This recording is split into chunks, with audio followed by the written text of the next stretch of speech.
সাবেক স্বরাষ্ট্রমন্ত্রী আসাদুজ্জামান খান কামালের সরকারি বাসভবন ছিল এটি।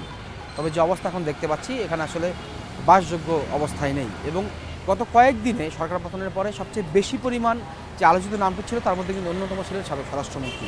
তো এই বাসাটিতে তিনি শুরু থেকেই ছিলেন না, 5 তারিখের পর থেকে। তো তার একটি ব্যক্তিগত বাড়ি ছিল মণিপুরি পাড়ায়, সেই জায়গাটিতে আছেন কিনা সেইটা দেখার জন্য আমরা যাচ্ছি।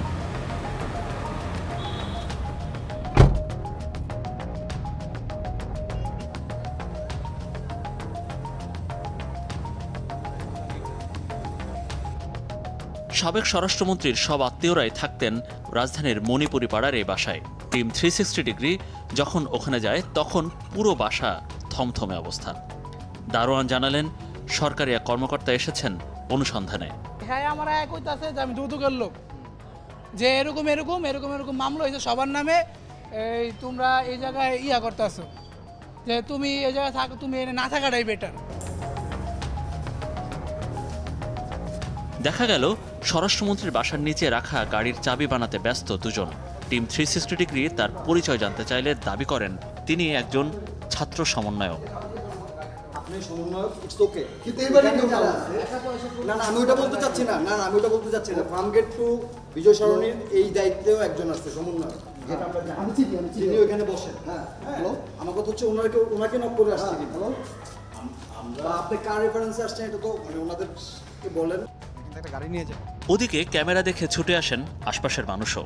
জানা যায় দুদক কর্মকর্তা হিসেবে ওই ব্যক্তি গত 2 দিন ধরে আসছেন আসাদুজ্জামানের বাসায়।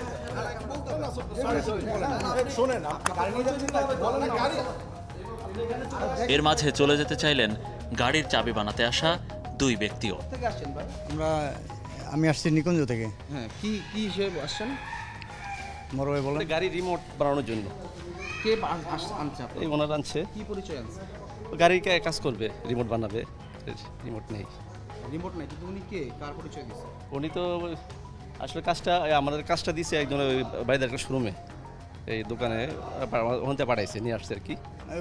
এই যে ওনাকে যদি ধরার থাকে আগে ওনাকে ধরেন, আমরা আসি। আমরা কোথাও যাওয়ার মতো না, কারণ আমরা যাইলে লিগে আগে দৌড়ের উপর থাকতাম। আমরা চিন্তা করি যে আসলে আমরা কী অবস্থায়, কারণ হচ্ছে আমি বড় ভাই আমাকে ডাকছে, বড় ভাই হচ্ছে না, যে বড় ভাই ফারুক আসো তো হচ্ছে না। একবার এক পরিচয় দেওয়া যুবক ক্যামেরা দেখে বারবার মুখ লুকাতে চাচ্ছিলেন। একসময় জানা গেল তিনি আসলে সুযোগ বুঝে গাড়িগুলো নিয়ে যেতে এসেছেন সাবেক স্বরাষ্ট্রমন্ত্রীর ফাঁকা বাসায়।